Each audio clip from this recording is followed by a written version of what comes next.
de moi-même, entouré d'une équipe formidable. Et donc, je fais des réunions tous les soirs, du porte-à-porte également durant la journée, des rendez-vous médias comme ce matin avec vous. Et j'explique et j'essaie de convaincre les Calédoniens que le choix pour cette élection législative eh bien, doit se porter sur ma candidature avec celle de Sacha Benisti, mon suppléant. Les électeurs sont-ils prêts à voter pour un homme qu'ils n'avaient pas choisi déjà lors de la dernière élection législative ? Écoutez, c'est la démocratie, cela. Maintenant, c'était un autre contexte en 2012. Ils m'ont choisi député en 2007. Je crois qu'aujourd'hui, les choses sont un peu différentes et qu'il faut véritablement, pour les représenter à Paris, un homme expérimenté, déterminé, comme je le dis, qui ne change pas de cap, qui a cette expérience qui sera utile pour être opérationnel rapidement. Les députés élus dans 15 jours devront très rapidement se mettre au travail parce que 2018 arrive vite. Et j'ai une connaissance de la classe politique nationale, d'un grand nombre de collègues députés et également des entrées dans les ministères qui font que je serai rapidement, effectivement, opérationnel. Pourquoi doit-on se battre, Gaël Liano, pour rester dans la France ? Tout simplement pour 3 raisons. La première, c'est que je considère que dans une collectivité où il y a beaucoup de communautés, il faut qu'il y ait un arbitre. Je prends l'exemple de Marais, par exemple, en juillet-août 2011. S'il n'y avait pas eu 150 gardes mobiles pour séparer les belligérants de Guama et de La Roche et Pénélo, il y aurait probablement eu plus de morts. Donc il faut un arbitre pour permettre cet équilibre entre les différentes communautés de la société calédonienne. Deuxièmement, il faut également un protecteur pour empêcher que des appétits étrangers viennent en Calédonie. Et troisièmement, il faut bien évidemment pouvoir assurer une qualité de service public qui est une qualité d'un pays moderne, comme nous la vivons, avec les 170 milliards pacifiques que la France donne chaque année, et notamment 48 milliards pour assurer un enseignement privé, aussi bien primaire que secondaire, et public, secondaire, totalement gratuit pour les Calédoniens et de haute qualité. Tout ceci n'est pas simplement un coup de baguette magique, c'est simplement parce qu'il y a véritablement une application de l'État dans le fonctionnement des services publics qui les finance pratiquement à moitié avec la justice, la police, la gendarmerie, la douane, le camp Est et un grand nombre d'autres services qui, au quotidien, eh bien, sont particulièrement appréciables pour les Calédoniens et faire croire, pour terminer, que comme le font les indépendantistes, que cette contribution se poursuivra au-delà de l'indépendance et donc avec Kanaki, c'est ce que je dis aux indépendantistes, mentir aux Calédoniens. Je rappelle simplement un chiffre. Le Vanuatu, même population, bénéficie de 48 millions pacifiques par an de la France. Pourquoi ? Parce que eux sont des étrangers, nous sommes français. Rester dans la France avec notre statut si particulier, est-ce que nous ne sommes pas déjà avec la France ? Puisque vous faites bien cette distinction, est-ce que nous ne sommes pas un peu avec la France, avec ce statut que nous avons accompagné d'une certaine manière ?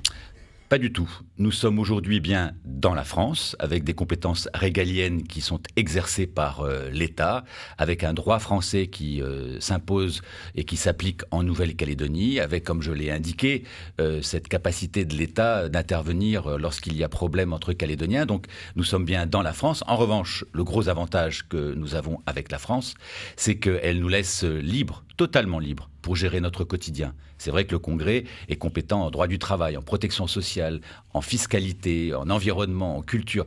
Donc ça montre bien que nous avons tous les avantages d'être français, protégés, et également avec un service public que je décrivais il y a quelques instants, mais avec une très très très large autonomie, une très large capacité à décider aussi de notre quotidien. C'est ça l'avantage d'être français au XXIe siècle. Comment aborder maintenant du mieux possible ce référendum de 2018, Gaël Liano ?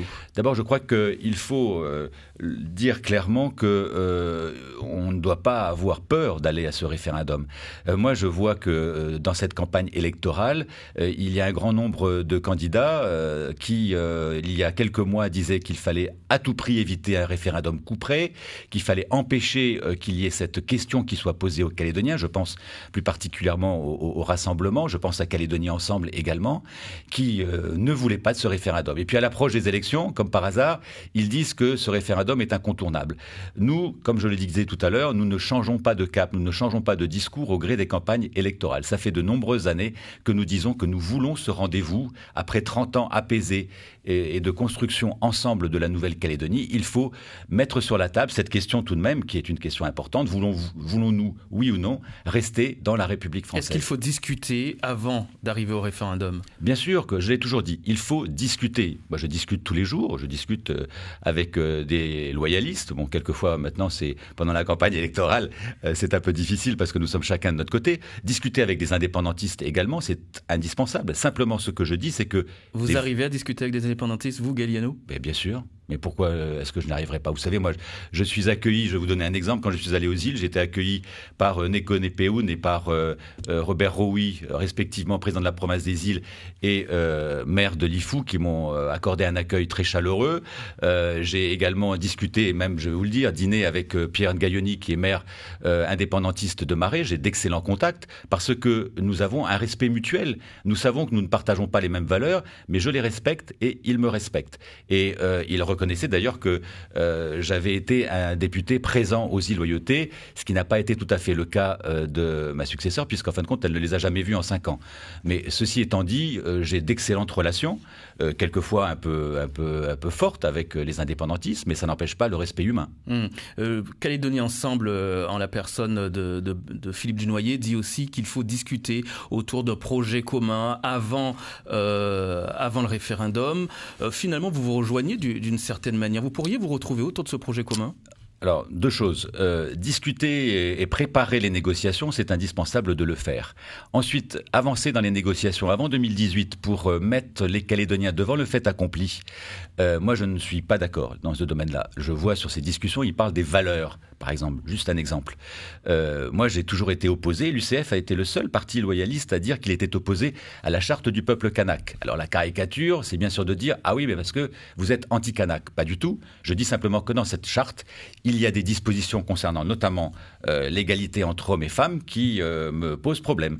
Et donc, il y a des atteintes parfois à certains droits de l'homme qui ne peuvent pas être acceptables dans la République française et avec mes valeurs. Donc, je le dis clairement, moi, je ne suis pas favorable aujourd'hui, en l'état, à la rédaction de la charte du peuple kanak et je regrette qu'elle n'ait pas été débattue au Congrès. Donc, vous voyez qu'il y a des différences. Les valeurs vous posent des problèmes, finalement, un petit peu comme Bianca Hénin pour le Front National. Non, moi, les valeurs me posent des problèmes quand il n'y a pas égalité entre tous les hommes et toutes les femmes, quand il n'y a pas la reconnaissance également totalement de nos libertés. Oui, dans ces cas-là, ça peut me poser problème. Donc, est-ce que ça empêche de discuter? Non, ça n'empêche pas de discuter. Ce que je veux vous dire, vous me dites que nos chemins peuvent se retrouver avec des indépendantistes. Je dis simplement que je ne souhaite pas que l'on mette les Calédoniens devant le fait accompli.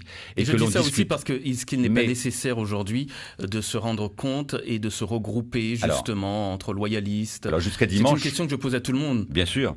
Jusqu'à dimanche, nous sommes plusieurs candidats, vous l'aurez bien noté. Je parle bien avant le référendum, donc après les législatives. En revanche, il n'y aura plus aucune élection entre juin 2017, les élections législatives, et le référendum de novembre 2018. Je l'ai dit publiquement, si je suis élu député, si les Calédoniens m'accordent leur confiance, avec cette légitimité du suffrage universel, je demanderai à réunir l'ensemble des composantes loyalistes en Nouvelle-Calédonie. Quand je dis l'ensemble, pas seulement celles qui siègent au Congrès, mais bien l'ensemble d'ailleurs de tous les candidats qui se sont présentés aux élections législatives et même les formations qui ne siègent pas au Congrès pour que nous puissions nous coordonner pour la campagne du référendum de 2018. Il serait aberrant que les loyalistes fassent chacun campagne de leur côté.